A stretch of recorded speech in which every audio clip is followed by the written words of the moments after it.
From the outside looking in, Chloe Winton seemed like any typical 14-year-old girl growing up in late 1980s Liverpool. Sharp-witted and introspective, she loved reading, excelled in school, and was fiercely loyal to her friends. Chloe thrived in the rhythm of urban life, the row houses of Kirkdale, the bustle of the neighborhood market, and the comfort of knowing every street corner by heart.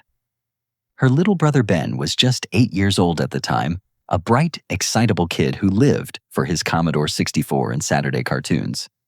To him, life was simple: eat cereal, play games, and pester his big sister. Their mother, Margaret, was a warm, practical woman who kept the household steady while doting on both children. But it was their father, Philip Winton, who held the family's center. Polished, articulate, and always dressed in tailored jackets and polished leather shoes, he was, by all appearances, a successful businessman dealing in rare Russian antiques. Chloe adored him. He was the kind of dad who told captivating stories over dinner and never missed a school play. Behind that charm, though, was a mind that ticked, constantly calculating far more than anyone realized. The Wintons had no reason to question their comfortable life. They lived in a clean, semi-detached home with a newer car in the driveway and traveled to Wales in the summers. Chloe never thought to ask how it was all possible until the day her father announced they were leaving Liverpool behind to start over in a place she'd never heard of: Watermoor. The announcement came over breakfast like a cold slap to the face. One moment, Chloe was buttering her toast, listening absent-mindedly to her dad discuss weekend plans. The next, he was unfolding a map and pointing to a place she'd never heard of: Watermoor, a tiny village on the east coast of Scotland. Her first thought was that he was joking. Her second was that maybe he'd lost his mind. Liverpool was their home, their lives. School friends' memories were all tangled in the streets of Kirkdale, but Philip Winton, with a smile that didn't quite reach his eyes, explained that he had finally earned the right to slow down. He'd bought a piece of land up north. He said a modest farm where they could live quietly, free from the noise and stress of city life. Chloe saw it differently. To her, it felt like exile. The idea of being pulled from the heartbeat of a real city and planted in some wind-blown corner of the countryside was gut-wrenching. Her protests fell flat. So did Margaret's. Even little Ben, who didn't fully grasp the situation, burst into tears when told he'd have to leave his school and scout troop. But Philip was resolute. He assured them it would be an adventure, fresh air, simpler living, no distractions. He framed it like a gift. None of them saw it that way. The drive from Liverpool to Watermoor took nearly 8 hours, winding through gray motorways and into colder, hillier terrain. Chloe remembered staring out the window, silently mourning the life she was leaving behind. When they arrived, she was struck by how quiet everything was. The village sat on a sloping hill above the sea, with stone houses, narrow roads, and barely a hint of modern life. It looked like something from a postcard or a history book. No cinema, no playground, not even a corner shop with decent candy. Just sheep fields and a biting wind that carried the smell of salt water. Watermoor didn't feel like home. It felt like a hiding place. But from what Chloe didn't know, not yet. All she knew was that something in her father's eyes behind the rehearsed optimism hinted at fear. And fear, she'd soon learn, never relocates alone. Despite her deep resentment toward Watermoor, Chloe did what most teenagers eventually do. She adapted. Sort of. Her new school was small, with barely 40 students in her year. But it was there she met Fiona McNabb, a local girl with a sharp tongue and a wicked sense of humor. Fiona knew every inch of the surrounding countryside and quickly took Chloe under her wing, offering a lifeline of normalcy in a place that otherwise felt frozen in time. On Fridays, they'd walk the winding country road into the nearby town of Brentford, a sleepy cluster of stone buildings, a church, one post office, and a bakery that served the best sponge cake Chloe had ever tasted. It became a routine: 2 girls, 2 cups of tea, 2 slices of cake, and an hour of laughter that helped Chloe forget, if just briefly, how much she missed Liverpool. It was on one of those afternoons that things first began to shift. They were sitting at their usual corner table by the window, laughing over something ridiculous, when Fiona paused mid-sentence. "Don't look now," she murmured, eyes fixed just past Chloe's shoulder. "But that guy by the counter has been staring at you for like 5 minutes. Chloe's smile faltered. She casually turned to glance at the menu board, behind the counter, catching a glimpse of a man tall, dark-haired, and wearing black sunglasses, despite the cloud-covered sky outside. He didn't flinch when their eyes met. In fact, he kept looking. Chloe turned back, her stomach tightening. "Do you know him?" she whispered. Fiona shook her head. "He's not from Brynford." "I'd know." Her voice, once playful, had a new edge of concern. The uneasy feeling followed them out of the bakery. They stepped onto the cobblestone street, trying to act natural, but the sense of being watched was unmistakable. Fiona's instincts kicked in before Chloe could fully voice her fear. "He's following us," she said, flatly, glancing over her shoulder. The man was walking at a measured pace, about 30 feet behind them, saying nothing, his hands in his coat pockets. Fiona didn't hesitate. She spun around and shouted, "Oi! You following us, you creep!" The man didn't break stride. He didn't speak. He simply passed them by without a glance, disappearing around the corner. Both girls stood in stunned silence. What just happened? Chloe had no answers, only a growing sense that something wasn't right. And as the wind picked up around them, she couldn't help but feel that Watermore wasn't just a strange place, it might be a dangerous one. The incident outside the bakery should have ended there, a strange man passing through a misunderstanding. Nothing more. That's what Chloe kept telling herself. But she couldn't shake the way he moved the sunglasses, or the way he hadn't reacted to Fiona's bold accusation. No shrug, no excuse, not even a dismissive word, just silence and that unnerving calm. It stayed with her long after they parted ways that afternoon, echoing in her thoughts as she crossed the narrow bridge over the Bryn River alone, her school bag swinging at her side, the sky overcast in that gray, endless way Scotland specialized in. Just as she stepped off the bridge, her eyes caught a shape near the village's small gravel car park. A man half hidden behind a green Renault van. Sunglasses, black coat, same height, same stance. He didn't move. He just stood there as if he'd been waiting. Chloe's breath caught in her throat. Her feet didn't slow, but her mind reeled. She rushed home, hands trembling as she unlocked the door, slamming it shut behind her, like she could trap her fear outside. When she told her mom what had happened, Margaret listened quietly, nodding, as Chloe described the man and the strange encounters. But instead of calling the police or alerting neighbors, her mom sighed. "He's probably a tourist," she said. "They come through here all the time, stopping at little towns like ours. It's just the way some men are. They stare, it's awful. But it happens." Chloe wanted to believe her. She needed to believe her. But some part of her knew deep down, this wasn't just an intrusive gaze. It was something more calculated. That weekend, Fiona was away visiting her grandmother in Inverness, and Chloe felt the difference. No one to walk with, no one to laugh with over cake and gossip. She tried to brush off the unease, grabbing a few things from the tiny grocer in Brynford before heading home alone. That's when she saw him again. This time he wasn't hiding. He was standing just across the street, half shielded in a shop doorway, pretending to browse a window display.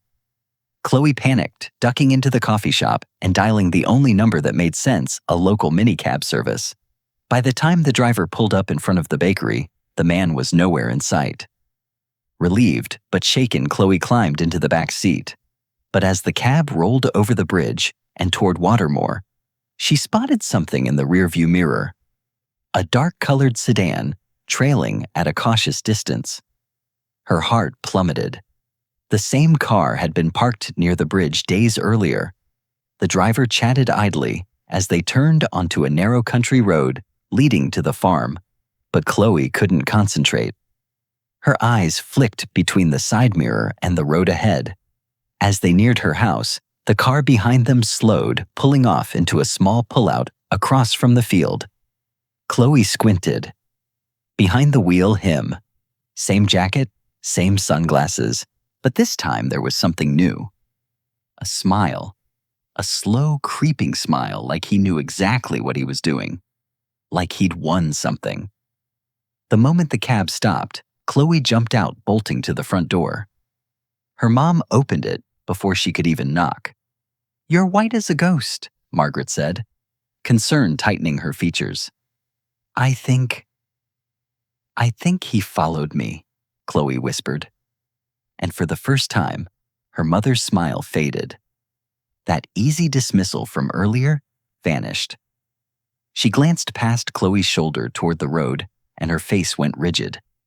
That night, everything changed. Margaret Winton was not a woman who scared easily. She'd weathered life in Liverpool through hard times and harder neighborhoods, managed 2 kids and a household, while her husband traveled endlessly for business and kept a steady grip on her world. But that evening, when Chloe told her the man had followed the cab and smiled as if he knew where they lived, something in her cracked. She didn't ask questions.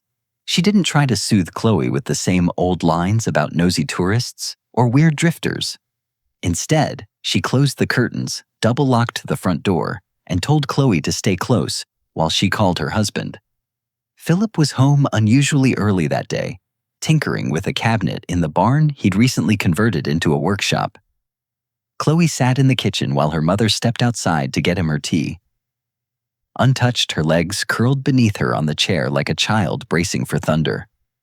But when Philip stepped back into the house, he wasn't angry.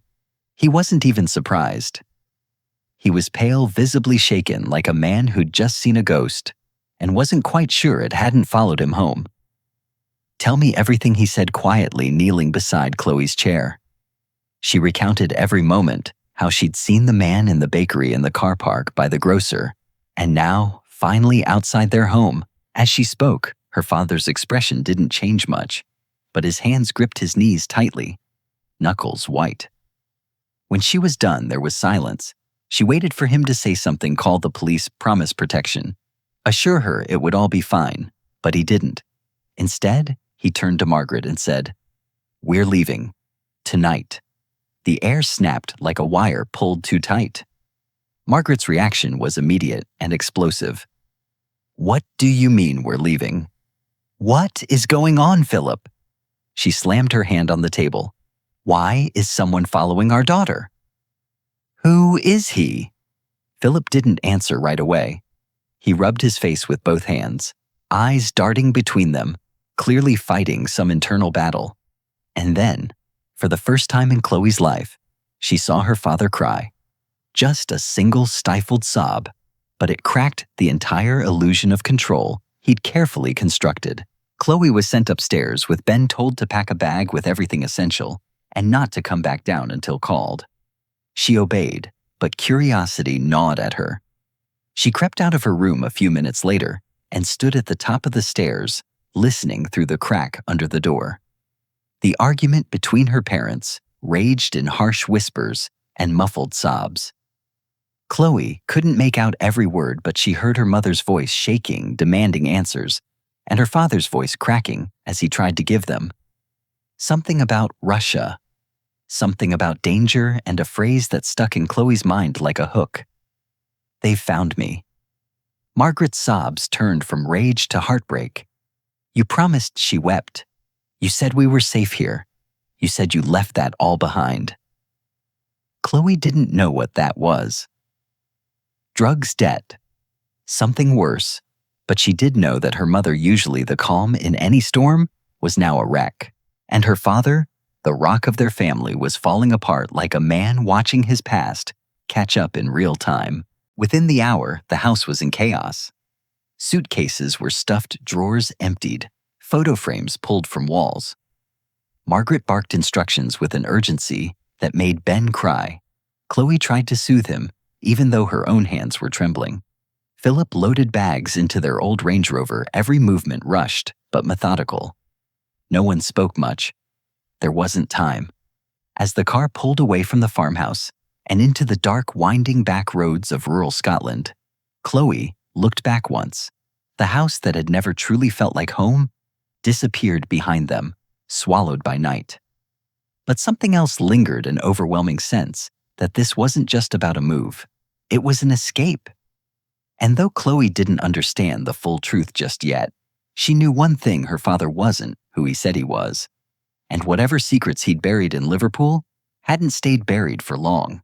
The narrow country lanes were pitch black by the time the Wintons made their way out of Watermoor, guided only by the twin beams of the Range Rover's headlights slicing through the mist. Chloe sat in the back seat, clutching her younger brother Ben, who had finally stopped crying and now leaned heavily against her, half asleep. Up front, Margaret stared straight ahead, her lips pressed tight, while Philip drove like a man possessed, eyes locked on the road, his hands tense on the wheel. The silence in the car was suffocating, broken only by the low hum of the engine and the occasional rattle of luggage strapped to the roof. It wasn't just a family road trip. It felt like a getaway. A desperate late-night flight from something dark and closing in. They'd been driving for maybe 20 minutes when Chloe noticed the headlights in the rearview mirror. At first, she wasn't even sure they were following. The roads were rural, the kind of place where seeing another car late at night wasn't exactly strange. But when the dark vehicle appeared around the same bends at the same distance, through every twist and dip, her chest tightened. She tapped her dad's shoulder. "Behind us," she said, voice small but urgent. "It's them." Philip didn't respond. He glanced at the rear view, his jaw tightening. Then, without a word, he floored the gas pedal. The Range Rover surged forward. Ben jolted awake as the car jerked into motion. Margaret gripped the dash. "Philip, what are you doing?" "They're behind us," he muttered. "They found us." Then it happened. The SUV behind them revved louder and accelerated fast. It closed the gap with terrifying speed and slammed into their bumper. The force of the impact shook the entire car. Chloe screamed. Ben clung to her. Margaret shouted Philip's name, but he was already reacting, yanking the wheel to steady them as the tires skidded on the damp tarmac. "Hold on," he barked. "I'm not stopping." The other car wasn't backing off. It rammed them again, harder this time. Chloe felt the back wheels lift slightly before thudding back down. She caught a glimpse of the driver's face in the mirror, expressionless, almost calm. But the passenger was yelling something through the open window. Chloe couldn't make out the words, only the tone, sharp, threatening, demanding. Margaret screamed, "They're trying to kill us." Philip didn't reply. He veered off the road slightly, trying to take a side lane, but the SUV anticipated the move, swerving beside them, trying to force them off. For a terrifying second, the two vehicles were parallel, scraping metal and fighting for dominance on a one-lane stretch of road. Chloe ducked, shielding Ben as the car shuddered again. The stranger in the passenger seat leaned out the window, waving something, maybe a flashlight, maybe a weapon. "Stop the car," he screamed. "I'm warning you." But Philip didn't stop. He didn't even slow down. The road curved ahead, and he gunned the engine, taking the bend at a speed that made the tires scream. The Range Rover skidded, barely holding the road. Chloe's body slammed sideways, but Philip regained control, just as the other SUV hesitated just for a moment. That moment saved them. Up ahead, Chloe spotted lights, houses, street lamps, the outline of a village perched on the edge of a hill. There were people walking near the roadside, startled by the commotion. Philip didn't ease up until they were deep into the village. At last, the dark SUV backed off. Its headlights dimmed, and then, as suddenly as it had appeared, it veered off down a side road and disappeared into the night. No one spoke until they hit Market Street. Margaret was crying silently now, one hand over her mouth. Chloe realized her own face was wet, though she hadn't felt the tears coming. Ben was shaking. Philip's knuckles were bloodless on the steering wheel. They didn't stop. Philip kept driving through the village, out the other side, and down the coastal road until they reached the lights of Edinburgh just after midnight. He pulled into the first hotel. He found a 3-story motor inn near the port and parked. The car sat in the lot with its engine ticking. As it cooled, everyone too drained to move. Inside, Margaret got a room with 2 doubles, one for her and Philip, the other for the kids. Chloe crawled under the covers with Ben still in her clothes, holding him like she had during the drive, like she was afraid he might vanish. That night, sleep didn't come easy. Every sound outside felt like tires on gravel. Every gust of wind rattling the window made Chloe flinch. She didn't know who the men were or why they'd been so determined to find them. But something had become terrifyingly clear.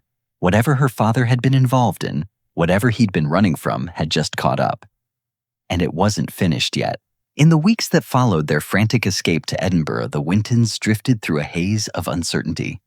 They stayed in the hotel for several nights, then relocated again, this time to a short-term rental on the city's outskirts under a different name. Philip paid in cash. Chloe noticed how her father always parked the car facing the exit and never left without checking the windows. They didn't go back to Watermoor. They didn't call anyone back in Liverpool.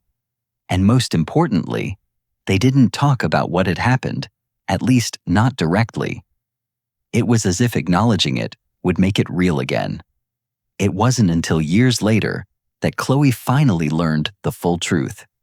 She was 18, just out of school, when her father disappeared a second time, vanishing with a suitcase, a forged passport, and a woman half his age. The move sent Margaret into a rage, but it also broke something loose inside her, like a dam finally giving way. One evening, she sat Chloe down at the kitchen table, took a long sip of tea, and said, "I think you deserve to know what really happened." Her voice trembled slightly as she spoke, but her eyes held steady. The antiques, she explained, had always been a front. Philip wasn't importing Russian icons for wealthy collectors. He was trafficking heroin hidden inside fake artifacts that were expertly crafted in Eastern Europe. Soviet Russia in the late 1980s was chaotic and corrupt enough that with the right bribes and connections, anything could pass through its ports. Philip had met a contact, some former military man turned smuggler, in a port city near the Norwegian border, and built his empire from there. The money had been real generous, life-changing, but it had come at a cost. When Philip decided he wanted to retire, he naively believed he could walk away. But the people he worked for weren't businessmen, they were criminals. The kind that didn't take kindly to lost profit. They gave him a choice: keep moving product, or he and his family would disappear forever, one body at a time. So he did the only thing he could think of. He lied. To them. To his family. He sold the house in Liverpool under the pretense of a fresh start and took them all to Scotland, thinking a quiet hamlet on the coast could shield them from the past. But it hadn't worked. They found him anyway. Margaret's voice cracked as she admitted she'd had no idea, until that night Chloe came home crying about the man with the sunglasses. That was when Philip finally told her everything. She had screamed at him, called him a coward, a traitor, a liar. But even in her fury, she agreed that staying meant risking their children's lives. So she packed, she ran, and she never looked back. After the confession, Margaret filed for divorce. She couldn't forgive him for dragging them into such danger under a veil of lies. "You were a child," she told Chloe, "and I let him use us as cover." Chloe sat in silence, stunned. The shadows of that summer night, the strange man's smile, the crunch of tires on wet gravel, her father's quiet fear finally made a kind of terrible sense. Her world had been built on a secret, and when that secret cracked, the illusion shattered with it. She didn't cry. She just felt hollow. All this time, she had thought the man chasing them had been after her, but he wasn't. He had been hunting her father, and she and Ben had simply been collateral. Years later, long after the chaos had faded into memory, and the truth had settled like dust over the past, Chloe found herself revisiting that summer with different eyes. She was no longer the scared, naive girl huddled in the back seat of a fleeing car. She was older now, wiser, more cautious, and far less trusting. Her relationship with her father never truly recovered. After he left for Bulgaria with his new lover, he made sporadic attempts to reconnect, sending postcards from Sofia and vague apologies that never addressed the real damage. Chloe responded once or twice, mostly out of curiosity, but she never forgave him. Ben, on the other hand, refused to speak his name. To him, Philip Winton had stopped being a father the moment he used them as a shield against his criminal past. Chloe understood that bitterness. She felt it too, though hers was tempered by a grim understanding of how easily people convince themselves they're in control when they're really being played. Her father had believed he could outsmart the system, that he could build an empire on deception and walk away without consequences. But in the end, the people he'd tried to manipulate, the lies he'd spun, and the danger he thought he could outrun had all closed in. And he hadn't been the one to pay the full price. His family had. His children had. That was the hardest part to accept, standing on the cliffs above Watermoor. During a quiet visit years later, Chloe looked out over the sea. The wind whipped through her hair, and the salt air burned in her lungs. She thought of everything they had lost, not just a house or a town, but safety, innocence, trust. And as she watched the waves crash below, she whispered the lesson that had shaped her life. You don't beat the system. The system waits. It learns. And then it eats you alive. When Emily Harrow was 12 years old, her life was upended by a decision that wasn't hers to make. Her father, Philip Harrow, a successful contractor from Boston, had grown disillusioned with the noise, the rush, and what he called the erosion of real values. So in the fall of 1978, he packed up his wife Margaret, their 7-year-old son Benjamin, and Emily herself, and moved them nearly 200 miles north to a quiet town in rural Maine called Merriwick. Philip had fallen in love with a 3-story Victorian house on Elm Street, a stately but weather-worn structure he swore would be the perfect place to raise kids the right way. Emily, however, wasn't convinced. She was a city girl through and through. She loved the corner bookstores, her school friends, and the rhythm of Boston's brick-lined streets.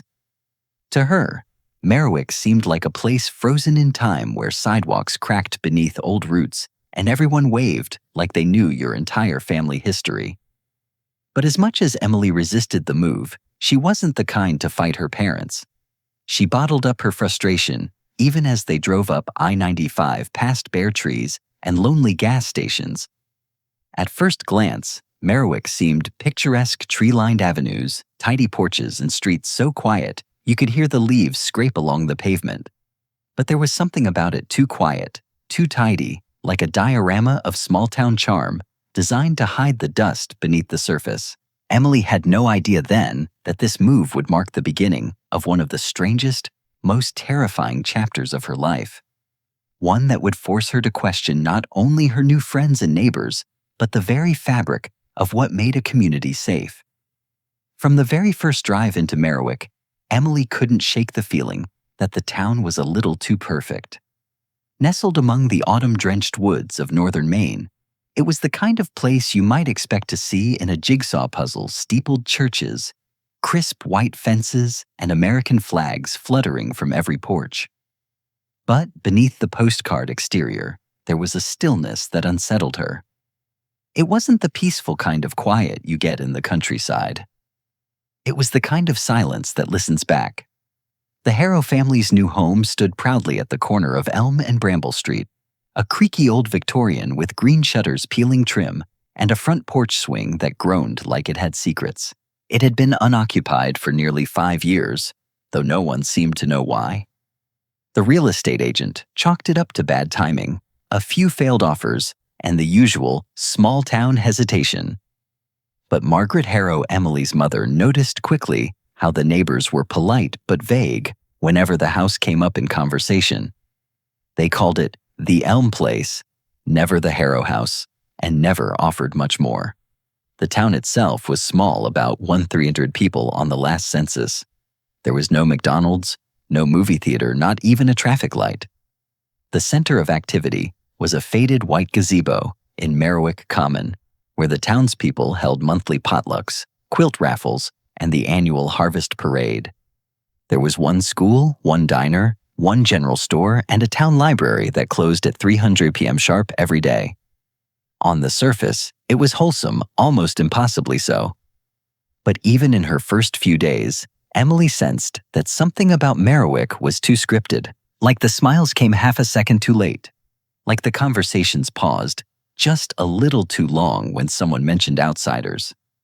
As she unpacked boxes in her third-floor bedroom, watching the wind stir the pines in the distance, Emily began to feel like she was being absorbed into a stage play, one where everyone had memorized their lines except her.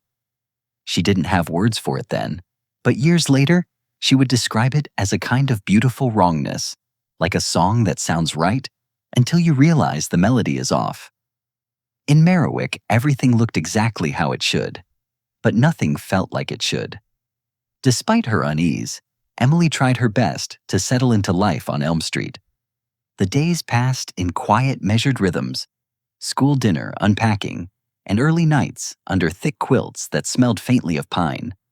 Her parents were optimistic. Philip threw himself into small renovations around the house, hammering away at floorboards and repainting shutters as if fixing the exterior could somehow seal in peace.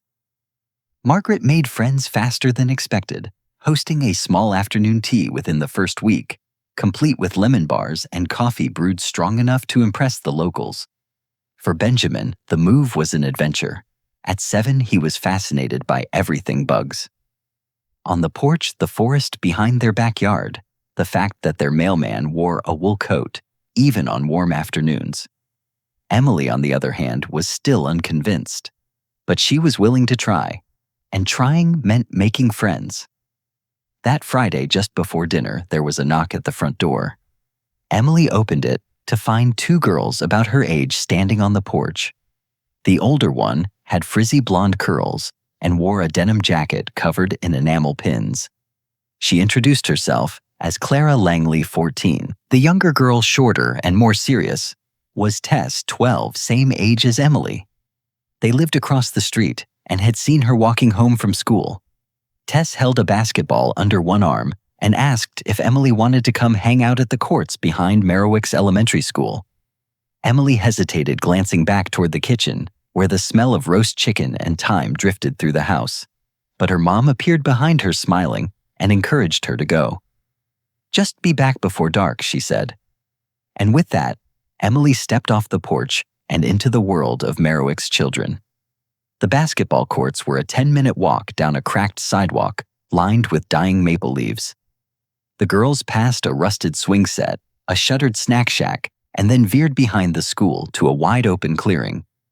There were 2 concrete courts, a softball field with rust-colored bleachers, and an old tennis net sagging in the middle, like a spider web stretched too far. But what caught Emily's attention most wasn't the worn-out equipment, it was the forest beyond it. The trees lined up like soldiers, tall and dark and watchful, their trunks fading into shadow after just a few feet.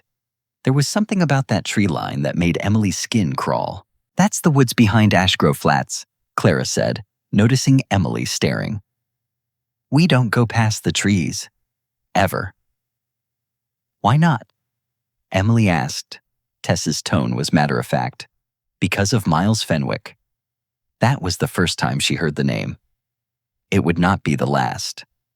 And though it sounded like just another local tale, like the one about the haunted shed near the reservoir, or the ghost cat behind the library, there was something in the way Tess said it, not with fear, but with caution, as if Miles Fenwick wasn't a story, as if he was still out there. Over the next few days, Emily found herself slowly folding into the rhythm of small-town life. Each afternoon after school, she'd toss her backpack onto the kitchen bench, trade her school shoes for sneakers, and head out to meet Clara, Tess, and the others at the basketball courts. It became routine, comforting, almost. The other kids who gathered there seemed friendly enough. Jason, a tall 8th grader who could sink a three-pointer with eerie precision. Heather, who brought her radio and always had a joke ready. And Caleb, who rode his bike in endless circles around the courts like he was chasing ghosts. Clara and Tess had clearly claimed Emily as one of their own, looping her into conversations about teachers they didn't like, upcoming fall events, and what to wear to the harvest parade. But even in these ordinary exchanges, Emily noticed an odd sort of filter, like they were editing themselves when they spoke about certain topics. One afternoon, Heather made a passing comment about how Miles Fenwick would love to get his hands on a new girl like Emily, and everyone got quiet. Clara quickly changed the subject, tossing the basketball to Jason and yelling for a game of horse. It was subtle, but Emily didn't miss it. Later that evening, as they walked home along the same maple-lined path, she asked Tess directly, "Who is Miles Fenwick?" Tess didn't answer right away. Her sneakers scuffed against the pavement.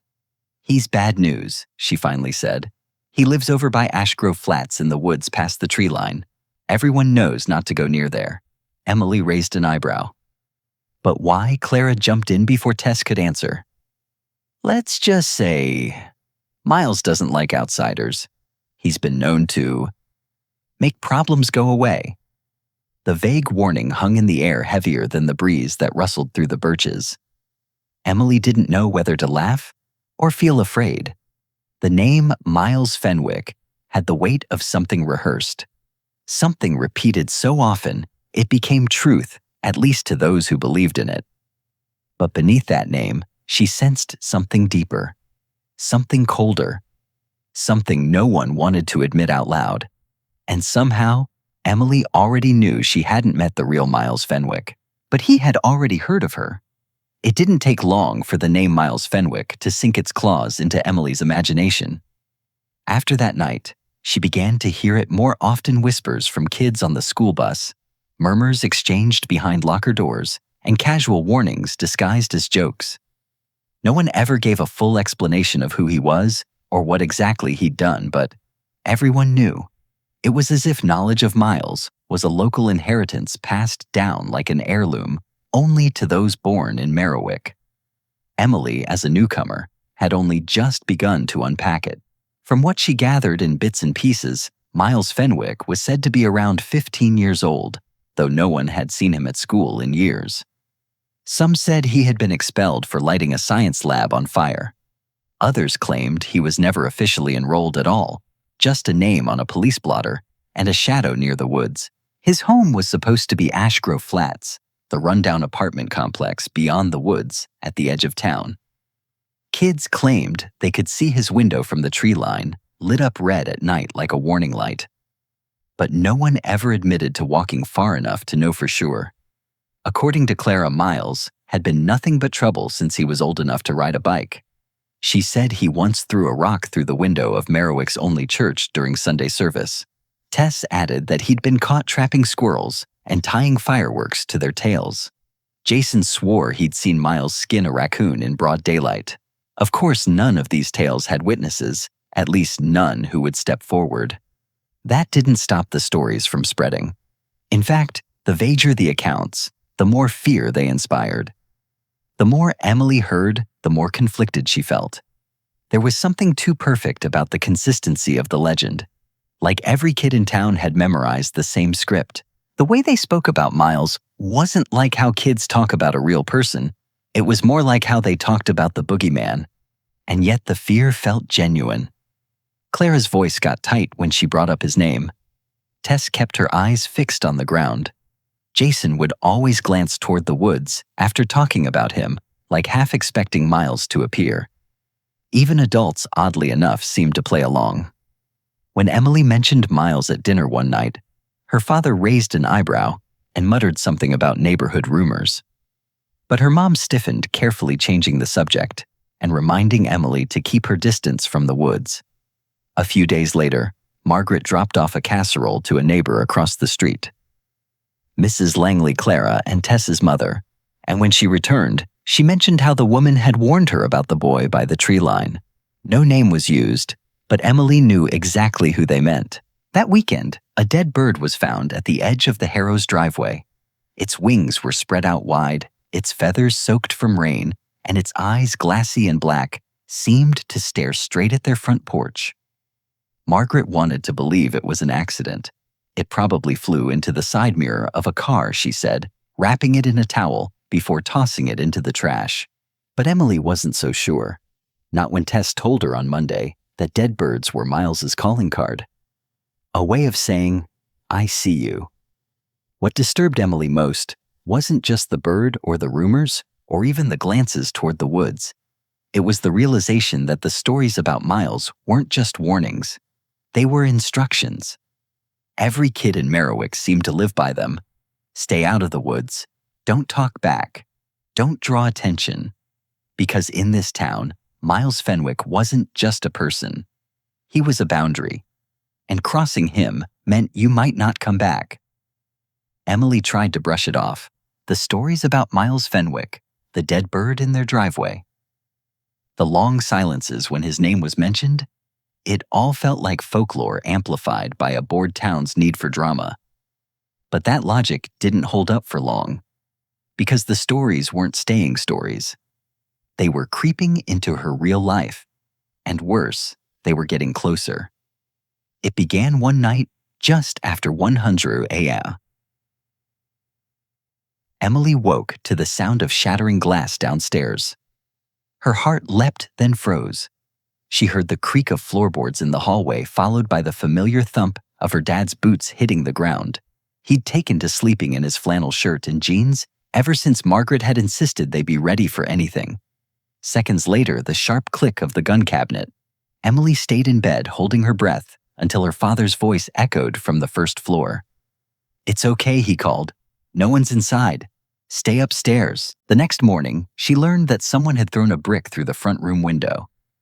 Embedded in the shattered glass was a note scrawled in jagged red ink, "Leave." That was it. Just one word, and it chilled the house more than the broken window ever could. Her dad reported it to the Merriwick County Sheriff, who sent over a deputy that afternoon, a lanky buzz-cut man named Deputy Rowe. He looked more like a high school gym coach than a lawman. Deputy Rowe listened carefully, took photos, asked some routine questions. But when Emily's father brought up the name Miles Fenwick, something changed in the man's posture. He straightened up, adjusted his belt, and gave the kind of smile people offer when they're avoiding the truth. "We'll look into it," he said. "But I wouldn't read too much into the stories kids tell. Sometimes trouble just finds a place." That night, her father stayed up until sunrise, sitting by the window in the living room with the lights off. He didn't say much, but his grip on the armrest was tight, knuckles white. Emily saw the worry in his eyes, the same fear her mother had tried to hide over dinner. Whatever was happening, they now knew it wasn't just superstition.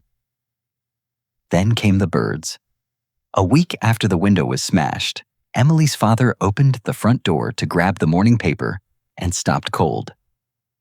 Sitting on the hood of his Cadillac were 6 birds, crows, or ravens, hard to tell. All of them gutted, blood smeared across the windshield, their heads missing. The feathers had been arranged like they'd been laid out on purpose. Their insides glistened in the weak morning sun. He didn't say a word, just walked back inside, picked up the phone, and called the sheriff again. But it got worse.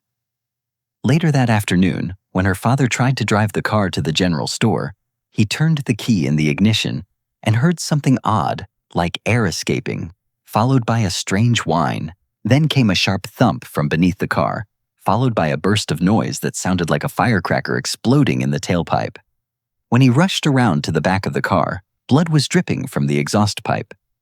On the ground behind it, scattered like playing pieces, were the heads of the birds from that morning.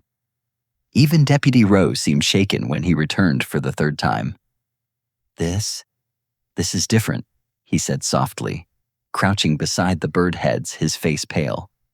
"Cruelty like this, it doesn't come from just mischief?" He paused, then added, "That's the kind of thing people around here say he does. But I haven't seen him myself. He never said the name. He didn't have to."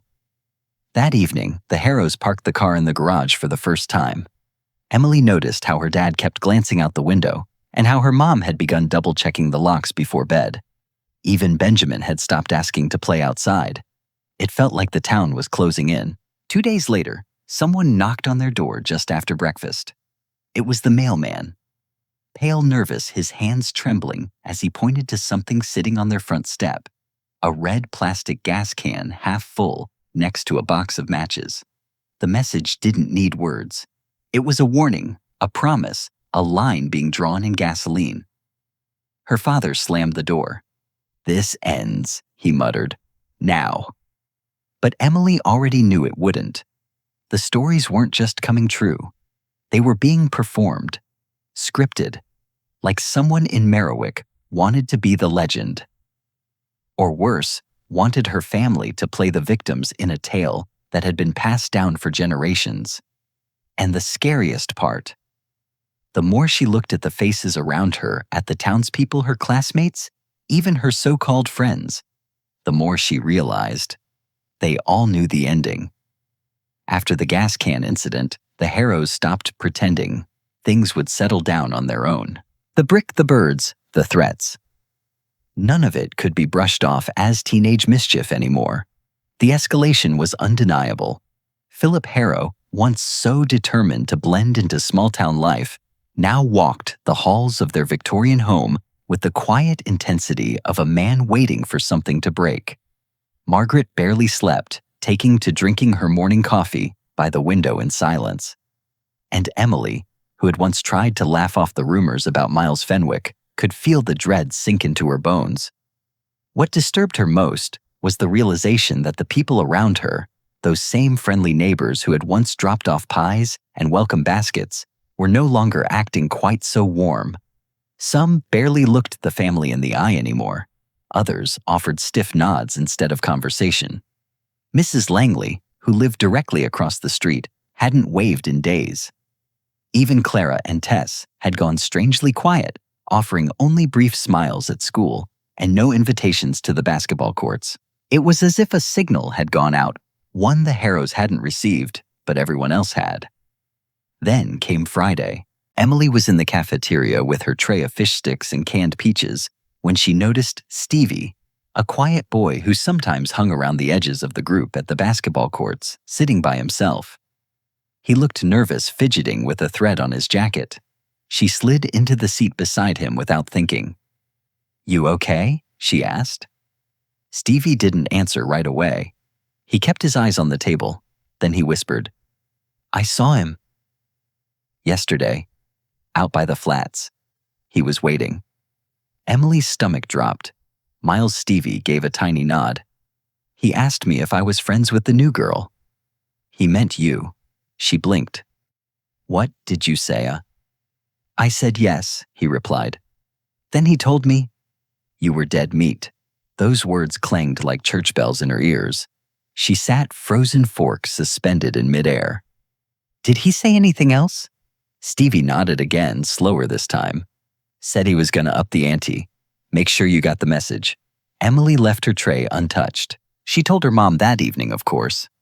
Margaret was terrified, but she tried to mask it. "If you see anything at all, you come straight home, okay? Promise me, no hero stuff." Emily promised. But that night, as she stared at her ceiling and listened to the wind whispering through the pine trees beyond her window, she couldn't shake what Stevie had said. Up the ante. What did that mean? Would her house be next? Would someone try to hurt Benjamin? Or was she the target now?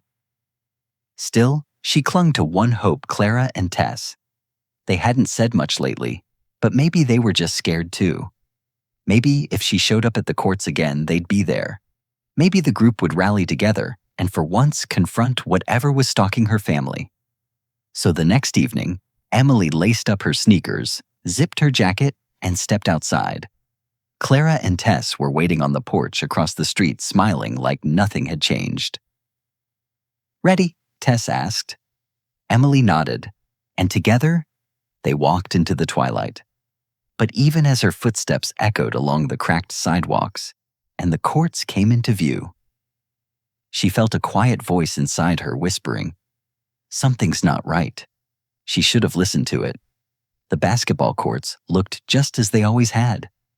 Cracked concrete, crooked hoops, a couple of bikes leaning against the fence, the evening sun stretching long shadows across the field. A few of the usual kids were already there when Emily arrived with Clara and Tess. Jason was spinning a basketball on his finger. Heather had brought her little boombox again, though it played quietly tonight, the music almost hesitant.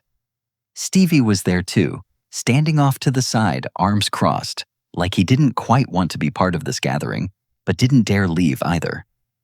For a little while, everything seemed normal too. Normal.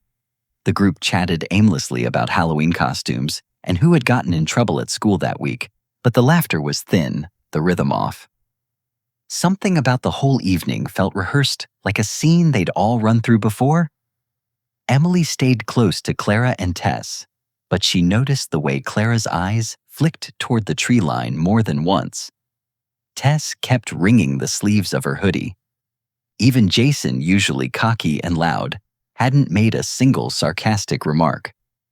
That was when Stevie rode up from the far side of the field, pedaling hard from the direction of the woods. His voice cracked as he shouted, "He's coming! Miles is coming!" The court erupted in chaos. Kids grabbed their bikes, others looked around wildly. Jason tossed the basketball aside and muttered something about finally dealing with this. And to Emily's shock, he and a few others started heading toward the trees instead of away. "Come on," Clara yelled, grabbing Emily's arm. "We can't let him hurt anyone." It didn't feel right. Emily's gut twisted as she let Clara and Tess pull her along across the field. But she remembered the threats the gas can the note. She remembered what Stevie had said about upping the ante. Maybe this was it. Maybe this was the moment she would finally face the boy who had been haunting her life from the shadows. The sun dipped lower, casting a golden haze through the pine trees ahead. They reached the edge of the woods and paused. Jason led the group in moving fast, pushing branches aside. Emily hesitated, heart pounding. Clara turned to her and said, "Let's make sure he leaves you alone." That line stuck with her. It didn't sound like encouragement. It sounded like a sentence.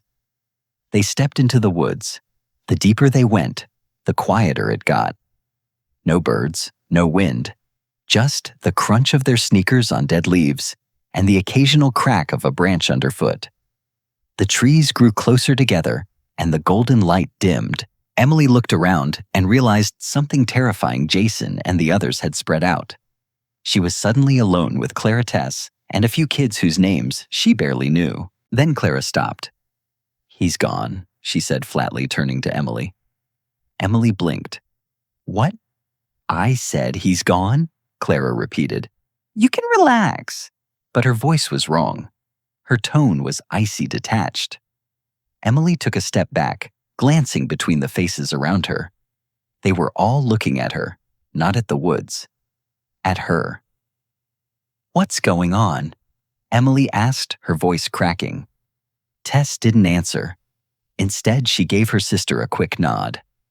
"That's where you're wrong," Clara whispered. "Miles Fenwick's right here." And she shoved Emily hard in the chest. Emily stumbled back, falling onto the dirt and pine needles. Before she could stand, someone kicked her in the side. The pain exploded through her ribs. She gasped and curled up, but the next blow came fast. Then another, and another. She tried to cry out, but a shoe caught her jaw and sent her reeling. Laughter echoed through the trees. Words, two terrible ones. Freak. Outsider. Go back to Boston. The worst of it was hearing her name, over and over again. Emily Harrow. Someone hissed, like it was a curse. Like just being her was enough reason to hurt her. Someone grabbed a handful of her hair and yanked her up just enough to spit in her face. Another kick sent her sprawling again. Her arms tried to shield her head. Her vision blurred with tears and blood. They never stopped saying it, "Miles Fenwick's right here." She didn't understand. Not then. Not fully. It wasn't until a boot struck her shoulder hard enough to spin her around that it hit her she was Miles. Or rather, she was playing the role. The town's villain. The threat. The excuse. She wasn't being punished for doing anything wrong. She was being punished for existing in a place where she didn't belong. The realization sparked something in her. Survival. Fury. Maybe both. She shoved her elbow back, connected with someone's leg, and scrambled to her feet. The world tilted, but she didn't fall. She ran. Hands reached for her. One kid tried to trip her, but she dodged. The trees opened up ahead like a tunnel of light, and she sprinted toward it, the sound of yelling behind her, growing distant with every stride. She didn't stop until she reached the edge of the woods, the soft orange glow of the town bathing the field beyond. She looked back once. No one followed. The silence was louder than the assault. When she finally reached her street, she saw a small group gathered in front of her house, her mother, a neighbor, and standing just a little to the side, Clara and Tess, their hair neat, their expressions calm, their faces masks of concern. Emily felt something inside her crack. Her mother ran to her arms, open horror on her face. Emily didn't say anything, couldn't. She just let herself be taken inside, washed and bandaged, hugged and kissed. But nothing could scrub away the betrayal, or the knowledge that everyone had been in on it. Later that night, when she was finally clean and warm and safe, she sat in the dark with her mom and told her everything. Not just the beating, but the lie, the story, the truth. "There is no Miles Fenwick," she said quietly. There never was. Her mother sat stunned, and outside somewhere in the night, the town of Merriwick quietly went on pretending otherwise. In the days that followed the attack, everything shifted. Emily didn't return to the basketball courts. She didn't go back to school right away either. Her ribs ached with every breath. Her cheek had turned a bruised yellow-purple, and her sleep came in fragmented stretches, filled with the sounds of laughter and crunching leaves. But the worst wounds weren't visible. They came from the look on Clara and Tess's faces as they stood on the front lawn that evening pretending, acting as though they'd been looking for her, as if they hadn't been part of the ambush. That look, that performance broke something in Emily. It wasn't just betrayal. It was the realization that everyone in Merriwick had always known how this story would end. Her father didn't hesitate. He called the sheriff the next morning, demanded answers, names, justice. But what he got instead was a polite wall of nothing. Sheriff Mallory apologized for what had happened, said he was deeply concerned, and assured them there would be an internal investigation. But when pressed, he couldn't or wouldn't identify any of the kids who had been there. "Small-town kids make poor choices sometimes," he said. "Best we can do is guide them back toward the right path." When Emily's dad asked specifically about Miles Fenwick, the sheriff blinked, shook his head, and said, "We haven't had a family by that name in Merriwick since the 30s. It felt like the final piece snapping into place. The Harrows had been lured into a play, each line and gesture carefully rehearsed. Miles Fenwick had never been real. He was a construct, a phantom stitched together over decades, whispered into existence not as a person, but as a function. Someone to fear, someone to blame, and most of all, someone to use when the town needed to purge outsiders. What better scapegoat than a ghost with no face and no past? Philip Harrow didn't stop there. He dug deeper. He drove out to Ash Grove Flats, talked to the building manager, then a few residents. Not a single person had ever heard of a kid named Miles. There were no school records, no juvenile complaints, no police reports. He requested town records through the courthouse and found nothing. No birth certificates, no utility bills, no census mentions. Miles Fenwick was folklore, a weapon passed from one generation to the next. It took a few more days, but when the last doubt had been erased, Philip came home one night and said 3 words: "We're leaving. Tomorrow." There were no arguments. Margaret packed quietly, and Emily didn't speak at all. She didn't want a goodbye. She didn't want to see Clara and Tess again. And if anyone in the neighborhood noticed the U-Haul backing out of the driveway at dawn, no one said a word. Before they pulled away, Philip walked up to the front porch with a stack of papers, photocopies of school forms, police records, blank sheets, and one letter with the name Fenwick circled in red. He placed them in a manila envelope, taped it to the mailbox, and wrote a single word in block letters across the front: "Liars." And with that, the Harrows drove south away from Merriwick, away from the twisted myth that nearly consumed them. But Emily knew what the town would do. They'd tear up the note, pretend it never happened, invent a new version of the story to explain why the Harrows just couldn't adjust. Miles Fenwick would survive because he always did. As long as Merriwick needed a monster, the legend would live on. They never spoke of Merriwick again. Not out loud. Not at the dinner table. Not during the long drive back to Boston, or when they moved into a small rental apartment near Jamaica Plain. For a while, it was like the town had never happened. Philip poured himself into work. Margaret found comfort in routine folding laundry grocery runs, quiet mornings with black coffee, and the radio turned low. And Emily?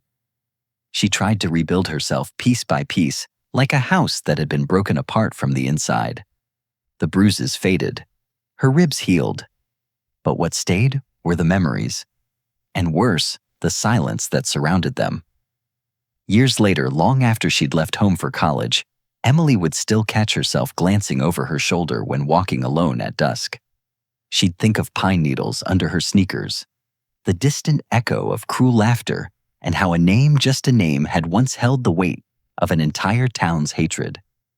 Whenever people spoke fondly of tight-knit communities or quaint little towns, a chill ran through her. She knew what that could mean, what it could hide. She would sometimes lie awake replaying that moment in the woods when Clara shoved her and said Miles Fenwick's right here. And she finally understood Miles Fenwick wasn't real because he didn't need to be. He was a mask the town wore whenever they wanted to punish to scapegoat, to rid themselves of someone who didn't fit. And in 1978, that mask had been worn for her. She never returned to Merriwick, but she did once look it up. The town still existed, still had the gazebo in the square, the single school, and the diner with the same hand-painted sign. Nothing had changed, at least not on the surface. But Emily wondered who would be next. What new family might settle in, unaware of the roles already waiting for them? Who would play the part of Miles next time? Because that was the most horrifying truth of all. Merriwick didn't need monsters. It made them. Emily never told anyone else the full story. Not friends, not teachers, not even the therapist she saw briefly in her 20s. But sometimes, when walking past a quiet street or hearing kids laugh just a little too loudly behind her, she'd feel that old weight in her chest. Merriwick was far behind her, but it had never truly let go. It lived in the silence between conversations, in the way she flinched at kindness that came too quickly. And though the town was gone from her life, one truth remained cold and certain. Some places don't want to be remembered, but they remember you. Emily never told anyone else the full story. Not friends, not teachers, and not even the therapist she saw briefly in her 20s. But sometimes, when walking past a quiet street or hearing kids laugh just a little too loudly behind her, she'd feel that old weight in her chest. Merriwick was far behind her, but it had never truly let go. It lived in the silence between conversations, in the way she flinched at kindness that came too quickly. And though the town was gone from her life, one truth remained cold and certain. Some places don't want to be remembered, but they remember you.